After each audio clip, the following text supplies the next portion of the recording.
중국 시장에 대해서는 어떻게 보고 계시나요? 아시다시피 중국은 지난 상당히 1년, 2년 동안 볼 때 상대적으로 좀 덜 올라온 시장이었습니다. 그렇죠. 예. 왜냐하면 말씀드린 것처럼 물가 불안, 그 다음에 원자재 가격의 상승에 따른 가장 큰 악재를 많이 가지고 있는 나라가 중국이었기 때문이었습니다. 예.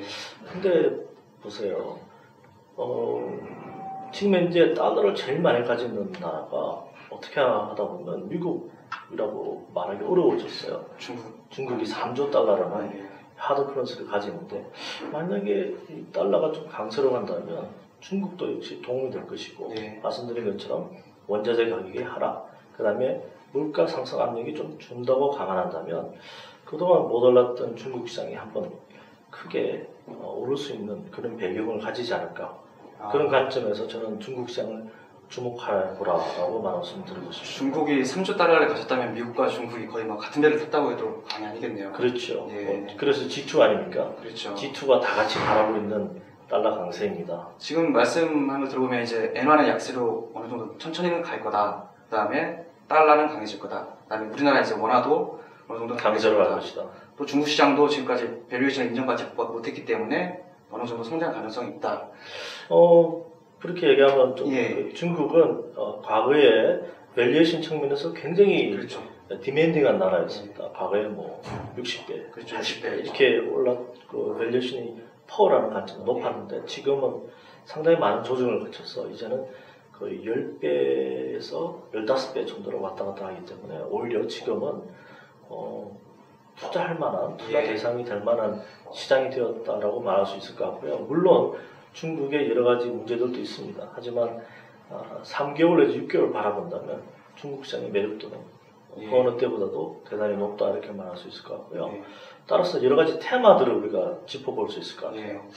제가 지금 얘기를 들어보니까 짧은 생각입니다만 그 엔키리 트레이더 같이 일본에서 돈을 차입이 가능하다면 돈을 빌려서 그 달러에 투자하든지 아니면 한국이나 중국에 투자하는 하면 기세가 하십니까? 그렇죠. 그게 제일 좋은 옵션이겠죠. 예를 들어서 일본에서 돈을 빌릴 수 있다면 그 돈을 빌려서 그것을 가지고 중국이나 한국 같은 이머징 국가에 투자하든지 그렇지 않으면 호주나 뉴질랜드 같은 고금리 캐리 트레이딩을 할 수 있겠죠.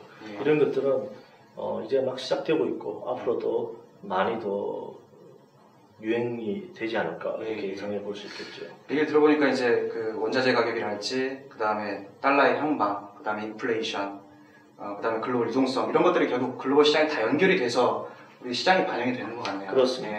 하지만 우리가 잊지 말아야 될 것은 각 나라마다 고유한 어떤 팩터들이 있고 또 항상 우리가 염두에 둘 것은 그 시장의 가치가 비싸냐 싸냐 하는 밸류에이션이라는 측면을 봐야 되는데 지금 시장은 많은 사람들이 불안감을 가지고 있지만 특히 이머징 국가 같은 경우 우리나라 같은 경우도 지금 2200, 2100 이렇게 많이 올랐다고 생각하지만 그 밸류에이션이라는 측면에서 보자면 아직까지 우리나라 주가 수익 비율적 퍼가 11배를 11배도 되지 않았어요. 10.3배에서 10.5배 정도로 움직이고 있기 때문에 그렇게 비싸다고 말할 수 없다.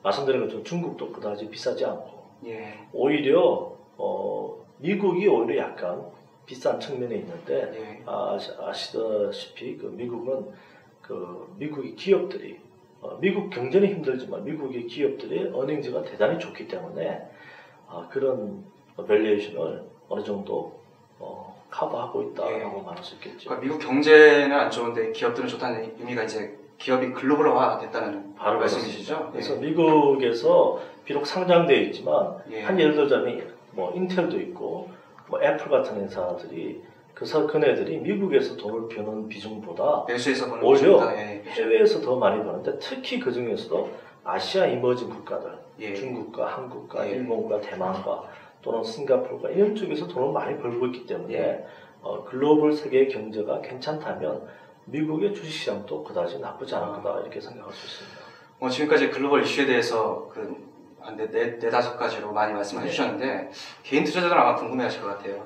이럴 때 어느 업종이나 섹터에 저희가 주목을 해야 될까요? 네, 그것을 이렇게 상황에 따라서 찾아다니기가 쉽지 않습니다. 그렇죠. 예. 따라서 우리가 포도를 론치하게 된 이유도 그렇게 되어 있는데 지금 우리 말씀드린 이 국제금융시장의 움직임에서 몇 가지 큰 묶음으로 테마를 바라볼 수 있겠죠. 아까 말씀하신 그렇죠. 엔화 약세 테마. 중국이 생산에서 소비로 바뀌고 있어서 중국 소비 수혜라는 것을 크게 생각할 수 있고, 그 다음에 원화의 강세라는 이런 큰 테마도 있고, 또는 이 글로벌 기업들이 워낙 왕성하게 활동하고 있어서 실적 중심의 어떤 테마를 바라볼 수 있고, 그러니까 이것처럼 테마를 중심으로 해서 테마를 중심으로 해서 우리가 포도를 한 20개 가까이 이렇게 묶어서 테마 위주로 투자하는 것도 대단히 좋은 투자 방법이다라고 생각합니다. 거기 포도 안에 있는 종목들은 한 국가에 한정이 돼 있지 않고 지금 말씀하신 대로 글로벌 어떤 영향들을 다 요소를 포함시켜서 분산 투자가 가능하게 만들어. 그렇습니다. 말씀을 하셔서 좀 덧붙여 말하고 싶은데요. 지나가는 한 10년 정도를 바라다 보면 우리나라 주식시장이 상당히 좋은 시장이었습니다. 그래서 한국 시장만 투자하더라도 이때까지 뭐 글로벌 시장 투자는 못지않게 많은 수익을 낼 수 있었습니다. 하지만 영원히 그렇다고 말할 수는 없어요. 이제 10년 정도 우리나라가 다른 시장보다 주가 수익이 좋았기 때문에 앞으로는 조금 그럴 가능성이 조금씩 낮아지고 있다. 따라서 글로벌 분산 투자라는 것은 지금의 선택 사항이라기보다 반드시 투자에 고려의 대상으로 삼아야 된다. 근데 이게 굉장히 어렵잖아요. 어떻게 개인 투자자들이 글로벌 투자하기가 만만치 않죠. 그렇습니다. 그래서 이런 것을 좀 더 쉽게 할 수 있게 글로벌 직접 투자를 어떻게 분산 투자를 할 수 있을 것인가에 대해서 고민한 나머지 포도라는 상품이 나오게 된 것입니다. 지금까지 그 글로벌 매크로 시장에 대해서 많이 말씀해 주셨는데요. 짧게 포인트로 잡아주신다면 어떻게 잡을 수 있을까요? 네, 말씀드리자면 먼저 원자재 가격은 장기간으로는 뜰 것으로 예상되지만 단기간 너무 많이 올랐다는 측면 때문에 3개월에서 6개월을 바라보면 조정을 거칠 가능성이 크다. 그래서 원자재에 대한 비중을 좀 줄여야 되겠다. 그 다음에 또 하나는 그 이머징 국가 중심으로 더 글로벌 자금이 유입될 가능성이 크다. 왜냐하면 이머징 통화가 더 강세를 할 것이고 또 원자재 가격 하락에 따른 인플레이션의 압력이 줄 거로 예상되기 때문에 그 수혜를 원자재 이머징 국가들이 볼 것이다. 따라서 중국과 한국과 이런 대만은 물론이고 이런 이머징 국가들이 3개월에서 6개월을 바라본다면 상당히 좀 양호할 것이다. 이런 쪽으로 비중을 많이 넓히라라고 말씀드리고 싶고요. 장기적으로 우리가 바라봐야 될 시장이 또 일본입니다. 일본은 비록 대지진과 여러 가지 어려운 상황에 있지만 장기적으로 옌 약세를 맞이할 가능성이 크다. 그래서 장기적으로 주목해야 될 시장이 될 것이다. 이렇게 예상하고 있습니다. 알겠습니다. 지금까지 그 투자전략센터 박경락 전무님께서 글로벌 매크로 시장에 대해서 요약을 해주셨습니다. 다음 시간에 좀 더 좋은 내용으로 찾아뵙겠습니다. 감사합니다. 네, 감사합니다.